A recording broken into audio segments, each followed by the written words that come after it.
దయచేసి వాడిని ఇక్కడికి వచ్చి వేయమన్నా.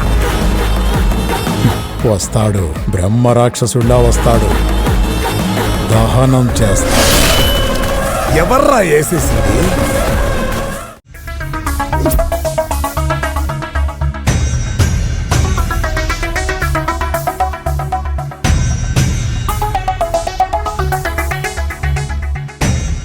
అబ్బా, నా మీద కోపం ఈ గాజుల మీద చూపిస్తున్నావా? మెల్లిగా ఎక్కించు. Sorry madam. మేడం, ఈరోజు మీరు చూడ్డానికి కుందనపు బొమ్మలా ఉన్నారు. ఇంటికొచ్చిన ఆ అందరి దిష్టి మీ మీదే ఉంటుంది. శాంభవి, ఇంక చాలా ఆపు. సంజయ్కి ఏదేదో చెప్పి కాక పట్టాలనుకుంటున్నావా? సంజయ్ మేడం, జ్యూస్ తీసుకోండి. అక్కర్లేదు.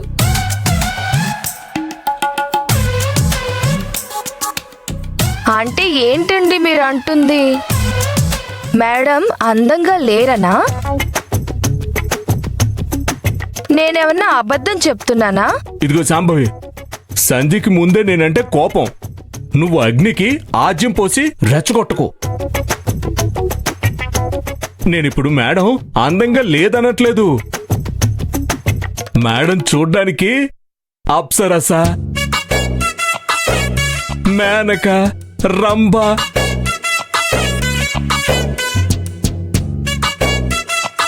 సారీ సంజయ్ మేడం, కాకపోతే మిమ్మల్ని ఒక విషయం అడగాలనుకుంటున్నాను. ఏం అడగాలనుకుంటున్నావో అడుగు.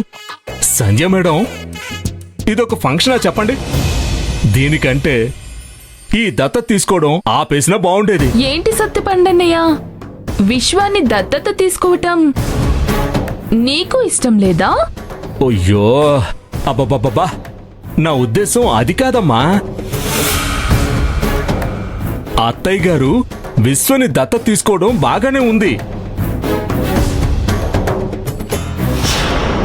అలాంటప్పుడు ఈ ఫంక్షన్ ఎలా ఉండాలి? ఇల్లంతా గ్రాండ్ గా డెకరేట్ చేసి ఊరందరికీ భోజనాలు పెట్టి ఆ జనం ముందు దత్తత జరుపుంటే విశ్వకి నీకు ఒక గౌరవం ఉండేది.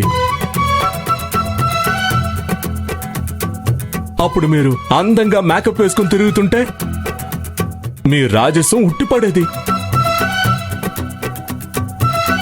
చూడండి సంధ్య మేడం, ఇలా చీప్గా ఈ ప్రోగ్రాం చేయడం నాకు నచ్చలేదు. రాత్రి మనం మాట్లాడుకుంటే సరిపోతుందా? దత్తత తీసుకోవడం ఊరంతా తెలియదు.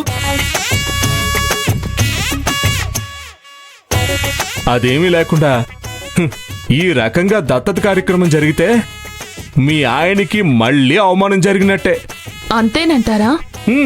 అంతే. అవునవును, విశ్వని దత్తత తీసుకోవడం ఊళ్ళో వాళ్ళందరికీ తెలియకపోతే ప్రయోజనం ఏముంటుంది?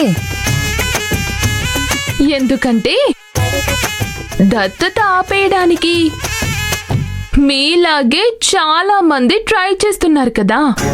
అందుకే అత్తయ్య ఈ ఫంక్షన్ ని గ్రాండ్ గా చెయ్యాలనుకోవట్లేదు. అన్నట్టు దత్తత తీసుకోవడం ఎందుకని నువ్వు కూడా అత్తయ్యతో మాట్లాడినట్టున్నావు కదా సాంబవి? అంటే హాల్లో అందరి ముందు తన నిర్ణయం చెప్పినప్పుడు సరిగ్గా అర్థం కాలేదు. అందుకే అమ్మతో అలా మాట్లాడాను. అమ్మ చెప్పడమే కాకుండా తర్వాత మా ఆయన కూడా వివరంగా చెప్పాడు. అప్పుడే అర్థమైంది. ఇంతకు నువ్వేం చెప్పావు సత్యపండన్నయ్య? అదే ఇప్పుడు విశ్వ ఈ ఇంటి బిడ్డ అయితే నువ్వు కోడలవుతావు కదా. అప్పుడు ఈ ఇంటి బాధ్యతలన్నీ నీ చేతిలోనే ఉంటాయి కదా. అది చెప్పానన్నమాట. అంతే కదా శాంభవి? అంతే చెప్పాడు. వెరీ గుడ్ అన్నయ్య గారు, భవిష్యత్తు బాగానే చెప్పారు. అమ్మో, పొద్దున్నుంచి దత్తత కార్యక్రమం పనులన్నీ చూస్తూ అలసిపోయినట్టున్నావు. ఇదిగో ఇది చూస్తాగమ్మా.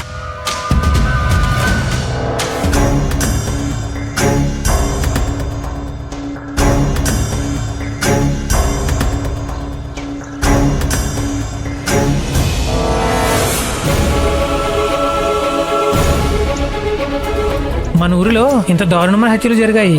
ఎవరు చేసి ఉంటారు? ఏమో తెలీదు. పోలీసులకు ఎవరైనా ఫోన్ చేసి ఉంటారా? ఏమో తెలీదు. నేను పోలీసులకు ఫోన్ చేశాను.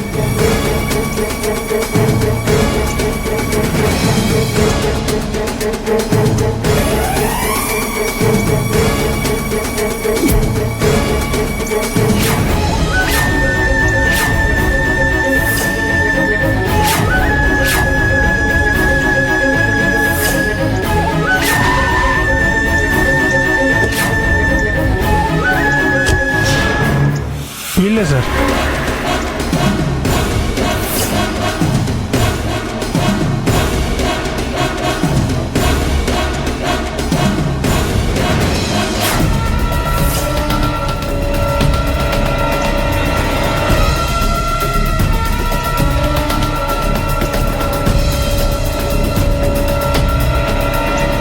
కానిస్టేబుల్,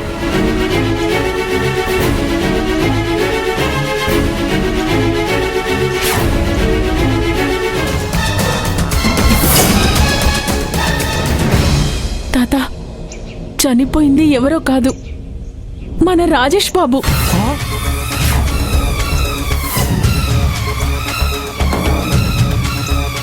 అవునమ్మా వాలి, ఎంత ఘోరం జరిగిపోయింది.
హలో, నమస్తే ఎస్ఐ గారు. నా కొడుకు ఆచూకీ ఏమైనా తెలిసిందా? తెలిసింది ఆనందరావు గారు. చెప్పండి సార్, వాడెక్కడున్నాడు ఇప్పుడు? సారీ ఆనందరావు గారు, ఈ మాట మీతో చెప్పాల్సి వస్తుందని అనుకోలేదు. ఊరి చివరి మామిడి తోటలో మీ అబ్బాయి శవమై పడున్నాడు.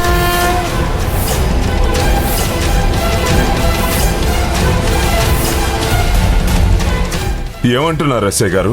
మీ అబ్బాయిని ఎవరో హత్య చేశారు. మీరు వెంటనే బయలుదేరండి సార్.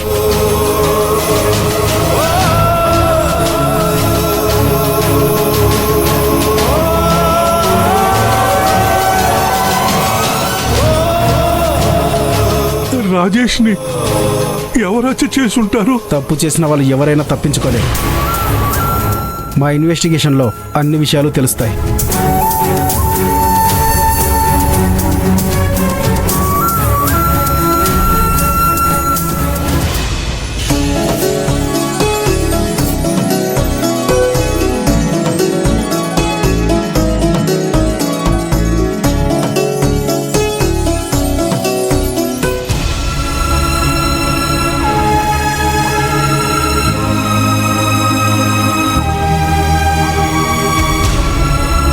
నువ్వు సూపర్. మన మధ్య ఎన్ని గొడవలు జరిగినా ఏమీ జరగనట్టు భలే మౌనంగా ఉంటావు. అలాగే నాతో నిజం చెప్పకుండా నిజాన్ని దాస్తున్నావు. శ్రీవారు, నేనెప్పుడూ అలాంటి పని చేయను.